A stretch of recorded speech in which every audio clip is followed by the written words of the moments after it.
Hi. Hi guys. Hey, how you doing? Hi. How is everyone? Okay, how are you? Yeah, not too bad. I think it's certainly strange times. Everyone is experiencing the same thing in a very sort of unique way. Yeah. Yeah, absolutely. But the longer this goes on for, I imagine certainly the harder it is for each and every one of you. It's very nice to see the familiar faces on here.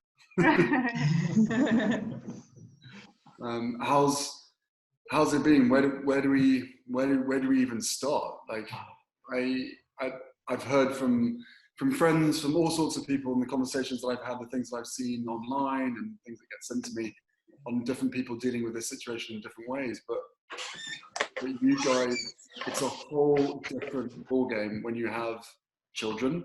And then in Craig's case, I think you have 4 children. Leanne, you have 3. Yeah. You are locked up in your house with the children running around.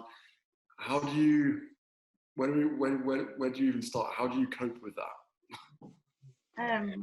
Well, I'll start, Craig, if you like. It's yeah, okay. It's terrifying in a nutshell. Rachel has been a lifeline to us as a well child nurse, but in brief, I know we've spoken before, but with Sophie's needs, with her cerebral palsy, with her chronic lung disease, she has a tracheostomy, she's ventilated. She has, we sat in, after speaking to Colin yesterday, we sat and I just counted, just knowing we're going to be speaking today, just the volume of medications that she has throughout a day. And on average, she has 45 medications a day, up to nearly 60 for anything PRN if there's an emergency. So the volume of medication she's given throughout a 24-hour period, not to mention the level of care that we're delivering, whether that be nebulizers, whether we need to give her emergency medication if she has a seizure, personal care, because we do everything. I mean, Sophie is amazing. You'll probably remember she's a sassy young teenager now, and she has an amazing personality, but she does need a high level of care, and we need to give her that. So the virus aside, that doesn't stop. We still have to give that volume of care 24/7, 7 days a week. And now with the virus on top of everything else, with us in isolation and lockdown, I can't really even put into words just how scary a time it is. So we carry on and we give the care that we would normally give, but we're constantly getting different bits of information from different areas. So there might be ventilation circuits in short supply. We might be struggling to get medication. We might have a carer that can't come in. So there's lots of different things we're trying to manage on top of that to ensure that Sophie still gets that high level of care, and that we're well, we're staying safe, and that we don't become unwell and her sisters don't get the virus. And aside from that, it's just a very, very isolating time. It's so surreal because, and I'm sure Craig and the others will agree, we're a very sociable family. We don't hide Sophie. She's always out there doing all sorts of stuff. So I think aside from being terrified of what's going on and trying to protect her, it's very, very isolating, and it's just such a surreal, scary time. But I mean, on a day-to-day basis, it is incredibly challenging for all you guys. Now this has taken it to a whole new level. I mean, Craig, how are you coping? How are you looking after yourself and all the kids, and without a real sort of an end in sight? What is day to day like for you? Yeah, it's similar to Leanne. It's scary. That is the first thing, the way I would describe it. Yeah, we are frightened because we know if the virus gets in our house, if Fraser contracts the virus, then we know the implications of that are quite severe, and we also don't know how we would cope with any sort of hospital admission, because it would need one of us to go with him. Who goes? Who looks after him? I actually had some of the symptoms a couple of weeks ago, so I spent a week in isolation, in the house in isolation. And unfortunately, we had room for me to be able to do that, but that was just terrifying for us, really. Our day-to-day, if anything, has got busier because Fraser's care needs are such that it's several hours in the morning, it's several hours in the evening before he goes to bed, and then it's ongoing all day.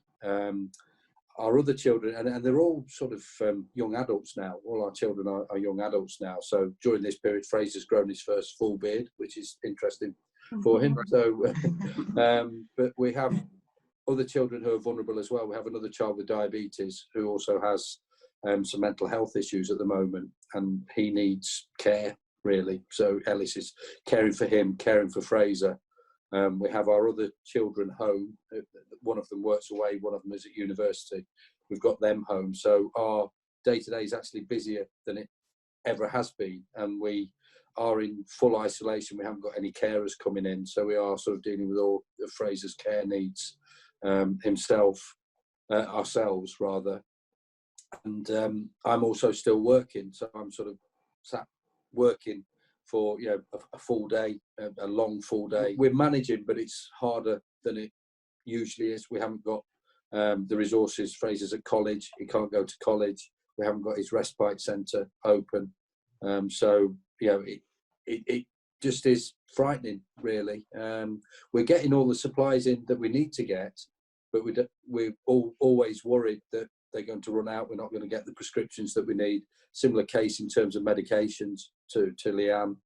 But how often do you need another delivery of medication? It's probably a couple of times a week. It comes because some of them they have limited expiry periods, so we are getting regular pharmacy deliveries. And we're fortunate our local pharmacy is delivering, which is really helpful to us. And with other supplies, we've got friends who are dropping off at the doorstep, and we have a click and collect shopping area where we're sort of collecting shopping once a week, and that's the only time we leave the house, really. Well, and the community around you, do people know your situation? Are people there to help? Are they checking in, or are they sort of so immersed in their own stuff that they're trying to cope, separately?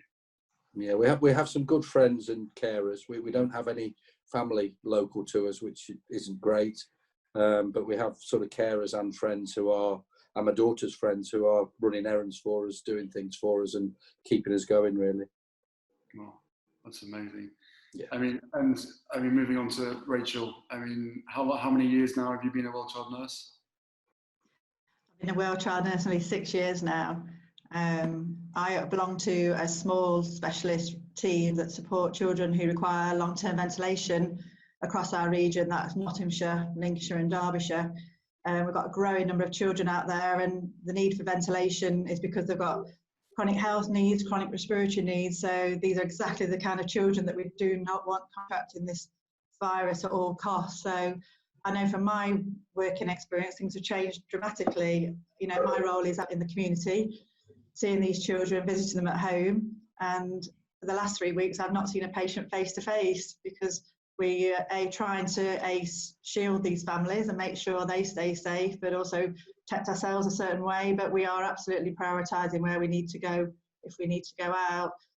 We have to try and do different things, try and do like this, do video conferencing, telephone conferencing where we can, to try and speak to families and offer them some sort of support and help when we can. And I say, exactly like Leanne said, make some headway through all the new guidance and try and be that central hub source of information and support during this, what is a really challenging time for everybody. Yeah. I mean, apart from the really obvious medical need that clearly everyone needs, but especially these guys, is there something else that the last, how many weeks it's been now, 3-4 weeks, is anything else jumped out as you've been doing these visits and you've been speaking to people through Zoom, through FaceTime, through whatever way of communicating with them? Is there something that sort of jumped out to you that you're quite concerned about? Yeah, I mean, a lot, just like Leanne said and Craig, a lot of our families require external care and external help. These children, a lot of children need round-the-clock care, 24 hours a day. You can't expect parents often to do that on their own, so they have to open their doors at this vulnerable time to external carers, which is a huge concern for them and a huge risk potentially. But some families have chosen, like Craig, to stop all external care. Some families have decided to carry on with care, and it's trying to do what we can to make sure that, there's a lot of issue regarding personal protective equipment and the clothing needed that what the staff and what families are expected to wear. And literally, I can honestly say on a daily basis, we're getting different guidelines as to what is needed. And the guidelines come out and often the supply seems to be lacking or slow to be fulfilled. And I think if we can perhaps get that as an issue sorted first and foremost, then there can be an element of reassurance for the families and for the carers that they can carry on fulfilling their caring role, because the last thing we want is, I say, these children and their families, because actually the families are just as important as the children, so, to come down with this virus. Yeah, I mean, you're asked to do extraordinary things every single day, and how you do it, you never know. After the last, 11 years or almost 12 years of being connected to World Child, talk about super parents. I mean, super mums, super dads, super nurses. It's amazing. And even when you're a nurse, you've got your own family to look after and other people as well. Wow. I mean, there's so much respect for all you guys. I mean, Colin, World Child, where is World Child right now from a fundraising point of view, bearing in mind so much has had to be cancelled? I know the World Child Awards, that were due to be, I think, in September, or at least around that time, is still very much up in the air and you're not sure what to do. But, to everybody watching, how do we help World Child? How do we help the nurses? How do we help the families? What can we do? What can everybody do? There's a couple of things, really, most important things. I mean, Rachel touched on supplies. So things like PPE have been in the news a huge amount, but other supplies, basic supplies, food and cleaning products and sanitizer gels and all those things. What we're hearing in the Well Child family tree from the thousands of families who interact in there is that a lot of these families are finding it very difficult to get themselves included on what are being called vulnerable lists. So because these families, we always say at Well Child, these families are always isolated and always hidden. And now they're more isolated and more hidden than ever before. And actually getting recognition that they are amongst the most vulnerable people that we've got in the country at the moment is really tough, because the focus isn't on families like this. So then that impacts on their ability to get hold of supplies and even some basic things. So with Well Child, we're adapting ourselves to try and see how we can fill that gap and work with other agencies to try and do, and also just to keep pushing the message that these are vulnerable families that need to be included in that sort of thing. And I think Rachel and I have had a couple of discussions this week that have touched on how vulnerable some of these families are, yet they can't access this additional support that's out there. And that's a big worry for us. Supplies and being acknowledged as vulnerable, I don't know, Rachel, if you agree, probably at the moment for us is the most important thing. Yeah, I think you released that really practical guide, and things like that. It's just sharing some experiences and offering the families with the family tree. They've got a chance to share their experiences and share their ideas and thoughts. It's trying to work together. It's a really, really tricky time for everybody. And I think, whether you're a health professional, a parent, anybody, charity, it just seems to be challenging us all. And I say it's all about working as a team to try and do what we can to support these families. I know from us as a Well Child Nurses Network, I find the help from the other nurses on the network invaluable, that we come across an issue and a concern that we then are able to share it and put it out there on the nurses network and get some really valuable information, and hopefully that will benefit then the wider community and the children at home. And you're absolutely right to touch on the awards, which we were hoping, but we're still hoping is September. It sort of highlights the big issue for the charities. Nobody in the world knows how long this is going to take. Yeah. And from so on the one hand, Well Child and lots of other charities are in the middle of trying to adapt to help the very people we're here to help. But on the other hand, we're in survival mode. We're trying to make sure that we can access as much funding and as much income as we can, so that the other side of this, we're still here, because families will need us more than ever then anyway. And we've lost, already a lot of income through events and things that we know are going to disappear, and that impact could last for years. So it's sort of that dual thing for charities like Well Child now, making sure that we're working hard for families, but making sure the charity can survive at the same time. You touched on something there. The recovery is going to take a long time for everybody, especially for the charitable sector and charities like World Child. But I think in the immediate term, it's really about, as Rachel sort of touched on there, it's about supporting each other, right? Because if the equipment's hard to get and it's hard to actually visit people or be able to get out, then just being able to speak to each other, whether it's again on Zoom, FaceTime, whatever it is, just to be able to communicate and draw some strength from other people. Because I don't know how you guys feel, but presumably some days are way worse than other days, and some days are okay. When you've got, in some cases, there's the added asset of having more pairs of hands to help, but at the same time, depending on how old those children are, it can completely turn the opposite way as well. Yeah, completely. So from our point of view, and obviously you'll be aware of lots of families that are supported by World Child. So some have agency staff, some don't have carers. We have like a joint budget, so we have social care funding as well as a personal health budget. So that basically means that we can employ our own staff. So we're essentially carrying on the way we normally would do, but as well as trying to shield Sophie and her sisters, I also have a health condition which makes me immunosuppressed, so I have to shield as well. But I'm also trying to protect the staff. I have a duty of care to the staff to make sure that I'm putting everything in place to make sure it's safe for them to come to work and remain as a key worker for Sophie. But the information that we're getting, and I think Colin referred to it earlier, that there's a lot of information out there, but there's not a lot for vulnerable families, and there's certainly not a lot for children with complex needs, medical needs, that are having that sort of support from World Child.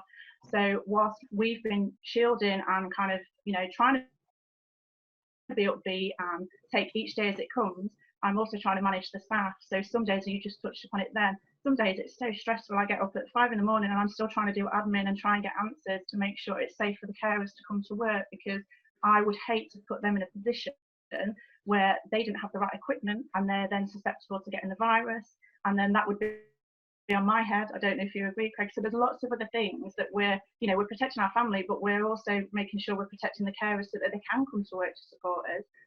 But essentially, if we're then in a position where we don't have any care because they might be symptomatic or they're too scared to come to work, there is no way we would survive when Sophie needs 7 nights a week, 7 days a week, 24-hour care, 7 days a week. And if we had no care, that's the scary thought from us. I don't know where we would be in a few weeks' time, a few months' time, because the goalposts keep moving. We don't know what's going to happen, how long we're going to be in isolation, how long we're going to be in lockdown, and it is terrifying.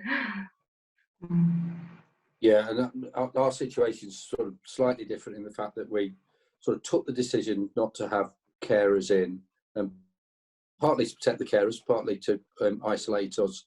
But that feeling of isolation and that sort of the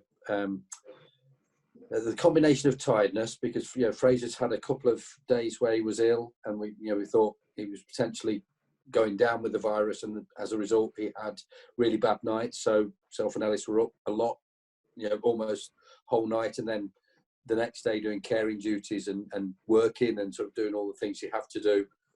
If that went on for any significant period of time, you can only do it so much. We would do it, but it's just really, really exhausting.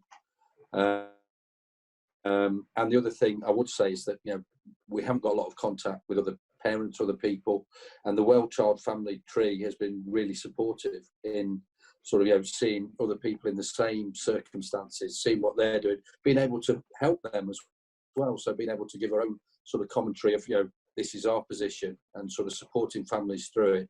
I think that's been really valuable. I don't know if you felt that, Leanne. Absolutely. We've seen that develop over the years, and I think during this crisis, it's just been fantastic to see the support it's given. Yeah. The community spirit is stronger than it's ever been. But how do you guys manage the stress? I mean, Craig, I know probably just being able to go lock yourself away in a separate room, albeit working, but a slight distraction from what you're doing constantly. But what is it? I mean, bear in mind there's going to be other people watching this as well, maybe in a similar situation, maybe in a completely different situation. But for you guys, is there a way that you are able to manage this stress?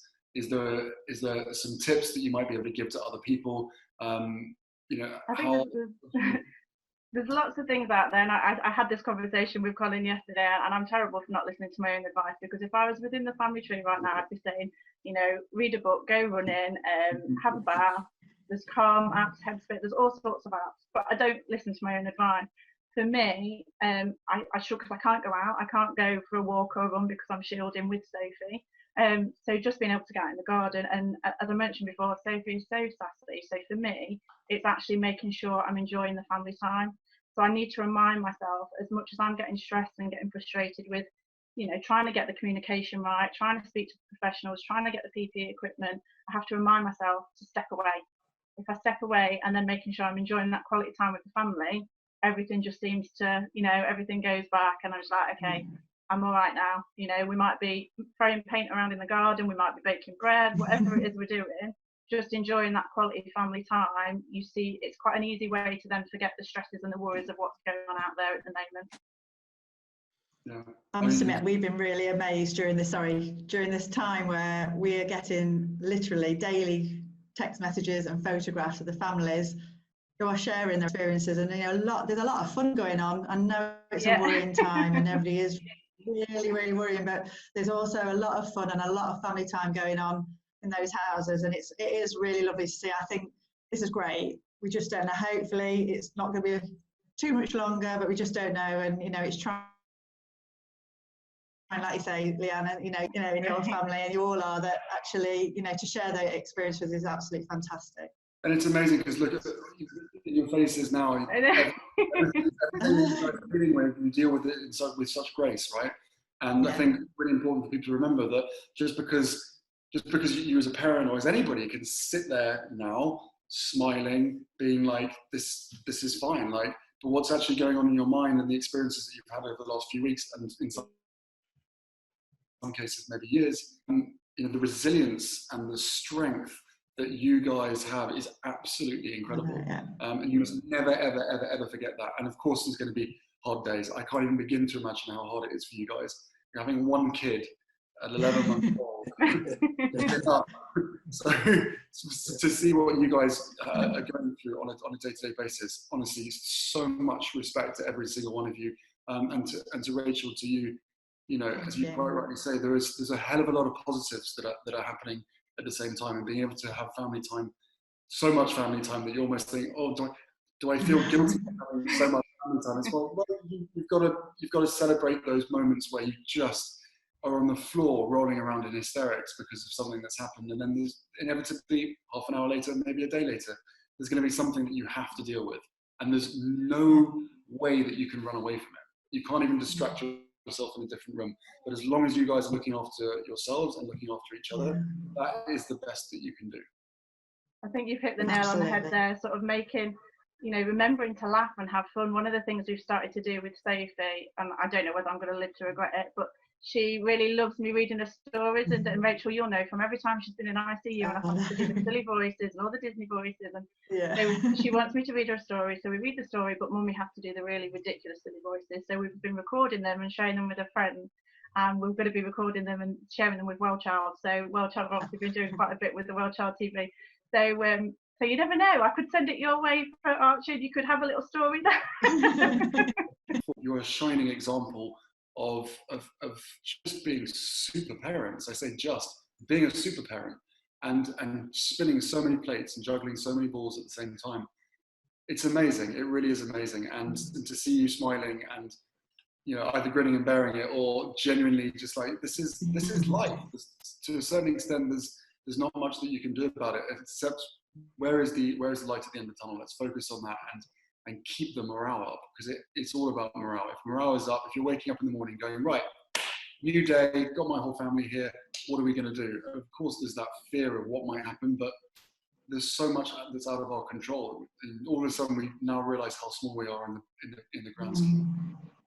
I think that's so true. And Rachel, as I say, Rachel and I have had a couple of conversations, and we focus very much on, you know, increased stress levels with families, increased need, trying to make sure everybody can access what they need. And then when you just get underneath that a little bit and you look and some of the stuff in the family tree, that spirit remains. You know, that spirit that we've seen at the awards over the years, which we always talk about the same thing, well, that spirit remains. And actually, what we see with in the small family unit, we actually see across the whole of the Well-Child family, with people supporting each other in that way. And that makes such a difference, that people who, you know, opposite ends of the country are able to support each other because they're going through exactly the same thing. And to then draw the positives out of that. And we've seen so much of that good stuff as well, which is so important. You're so right. But I've always thought that if you've been through difficult times, right, because every single person has something going on behind those eyes, behind that smile. There's always something going on. In some cases, there's a lot. In some cases, there's little. In some cases, people try and blank it all out.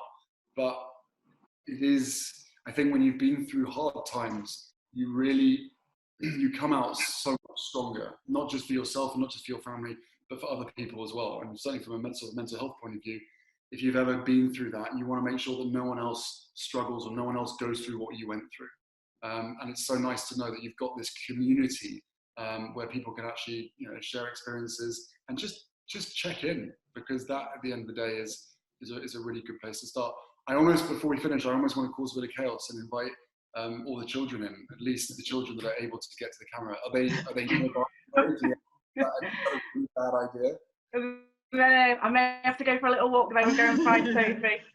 Yeah, Carry on talking amongst yourselves. yeah, I'll go see if any of mine are available. Yeah. Gone on the child hunt. Here we go. Let me see. Sophie, can you remember who I said I was going to be speaking to today? There she is. Who's here? Hi, Sophie. Look, who's that? Hello, Zoe. And Rachel's there, look as well. Hello, hiya, Sophie. Nice to see you again. You recognise Rachel? Probably way more. I forget to Do smile. you remember? Razor as well. Hi, Soph. Hello. Hello. You've got Shaun the Sheep in your window from when we did the Well-Child Birthday Day. You remember? Harry made you Shaun the Sheep. It's still in your window, isn't It's it? still in the window. Yeah, she's still got it. Hello, Sophie. And there's Craig, look. There's Craig. Hi, Fraser. How you doing? He's a bit shell-shocked. Yeah. I'll try and hold this. Craig, how's everyone coping? Are we okay? Oh, the whole family's here. So this is exactly what we were talking about. How many of your family are all in one space, probably for the first time ever, and how My other two are completely camera shy, and when it comes to the computers, so that is causing a bit of chaos for them. Wow. There we go. There's one. Right. Guys, how are you all coping? To Craig's family first, to the Hatch family. How are you guys coping? Are you all okay? Yeah. Okay, so You're all looking after each other. You're not causing too much chaos. You're helping mum and dad. Yes. You've got your plate full, but morale seems to be well done. Leanne, who else is there? so this is Erica, Sophie's twin. Hi guys, how are we doing? Are we coping? Yeah, she's gone camera shy. I always am. And then I've got my husband, who's also called Craig. Hi. Great. Hey, Craig. You look as though you go to the gym quite a lot. Is that correct? He said you go to the gym quite a lot. All right. Well, listen, guys, I just wanted to say hello and well done. You guys, look, it's not just the mums and dads who are super. Like you as kids, no matter what age you are, none of you should be in this situation. None of us should be in this situation, but we are. And you are doing everything you can to make it easier for your mum and dad to look after your brother, to your sister.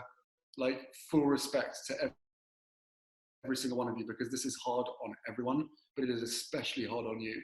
And I know that, you know, Colin and Well-Child are doing everything they can to support you guys, and hopefully through this video and other things, we will be able to make it more clear and obvious to government and to everybody else that, you know, you guys are in the vulnerable bracket, and Well-Child needs more help. So it's really, really nice to see you all smiling, happy, keep going, keep the morale up, keep yourselves busy, keep being creative, keep doing new things, dare yourselves to do new hobbies, and yeah, I hope to see you all again very, very soon. Yeah, Andrew, thank you. Thank you so much. Thank you. Thanks so much. Well, hey there, GMA fans. Robin Roberts here. Thanks for checking out our YouTube channel. Lots of great stuff here. So go on, click the subscribe button right over here to get more of awesome videos and content from GMA every day, anytime. We thank you for watching, and we'll see you in the morning on GMA.